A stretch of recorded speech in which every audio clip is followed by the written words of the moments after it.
And he has a few hitters on the rise this week. The first guy's Jayce Peterson of the Milwaukee Brewers. So Jayce Peterson, the former Atlanta Brave, he's come out of nowhere in the last couple weeks here, getting a starting role with this Brewer team with Colton Wong out with his injury on the injured list. So on the season here for Peterson, 4 home runs, 19 RBIs, 21 runs scored, 4 stolen bases, a 268 batting average, and a 395 on base, and only 97 at bats this season.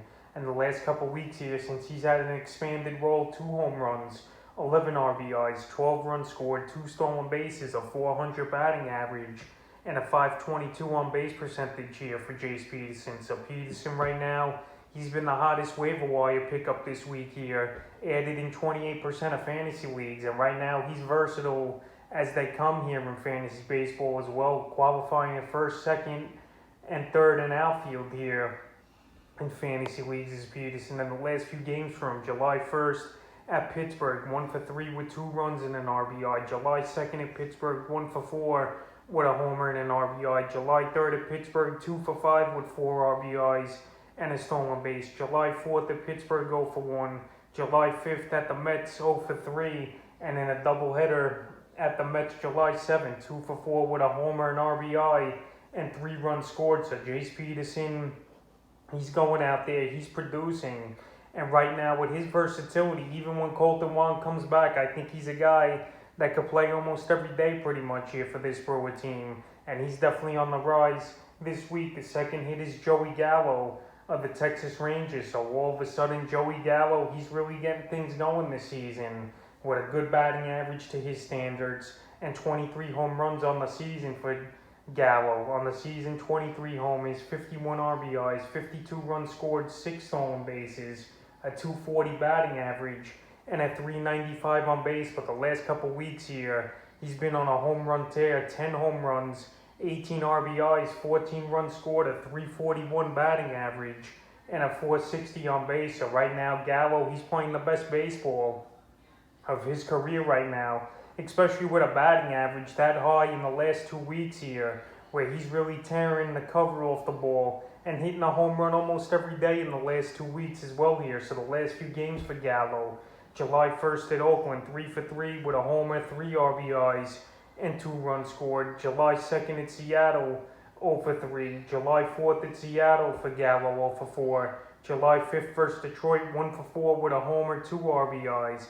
July 6th versus Detroit, 1-for-3 with 2 runs. And July 7th versus Detroit, 2-for-3 with 2 homers and 3 RBIs. So Joey Gallo, he's a player that I also recommended to sell high this week, because I don't think these numbers are going to be sustainable for him, especially the batting average. And there's no way he's going to be hitting 10 to 15 home runs a month as well, Gallo, even though he's definitely a legit power threat and big power hitter for the Ranger team. But right now, if you could get a good deal for him, while his value's at peak as well, he's definitely a hitter I would trade off, but he's also a hitter definitely on the rise this week. The next hitter is Manny Machado of the San Diego Padres. So Manny Machado, he got off to a slow start the first 2 months of the season, but now his stats are starting to come together here. 15 home runs, 59 RBIs, 51 runs scored, 9 stolen bases, a 273 batting average, and a 357 on base percentage here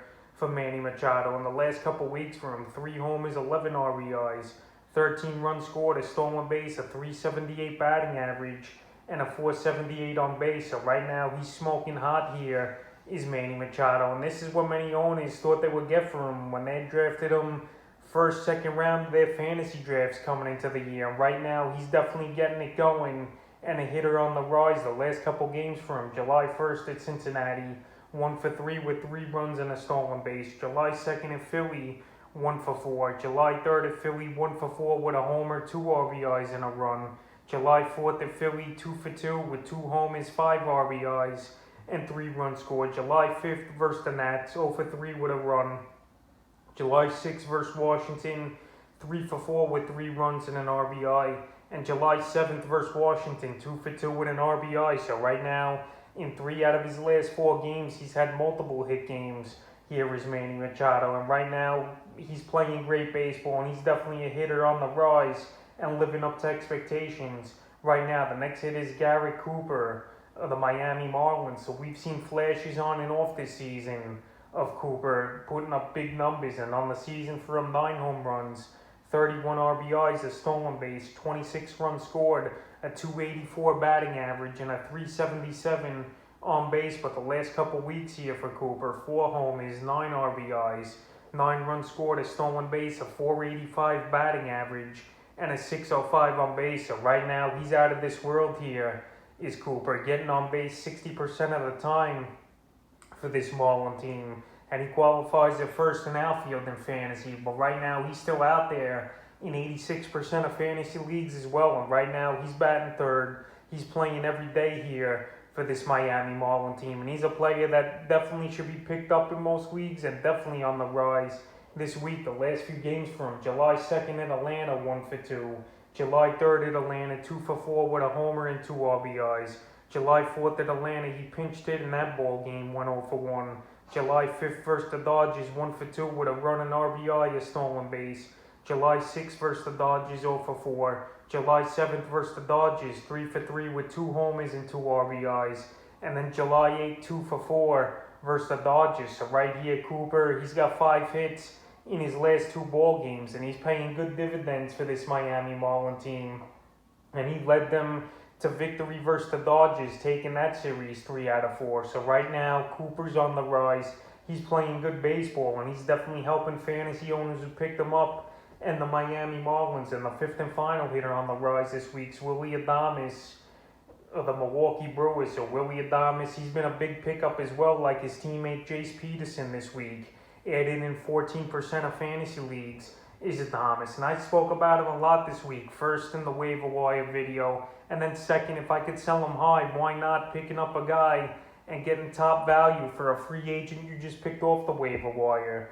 But on the season here for Adames, 14 homers, 45 RBIs, 42 runs scored, 3 stolen bases, a 247 batting average, and a 318 on base. So right here, the change of scenery has definitely helped Adames big time, and this Milwaukee Brewer team up there in the standings in first place in the NL Central. And obviously Adames has been a big part of it in the last couple weeks for him. 5 homers, 12 RBIs, 12 runs scored, a stolen base, a 333 batting average, and a 448 on base. So right now he's one of the hottest hitters in all of Major League Baseball, and obviously fantasy baseball is Adames. And hey, if I'm an Adames owner, I would put him on the trade block and see if someone will overpay for him, especially for a player who qualifies at a weak shortstop position here this season in fantasy baseball. In the last couple games for him: July 1st at Pittsburgh, 1 for 5. July 2nd at Pittsburgh, 3 for 3 with a homer,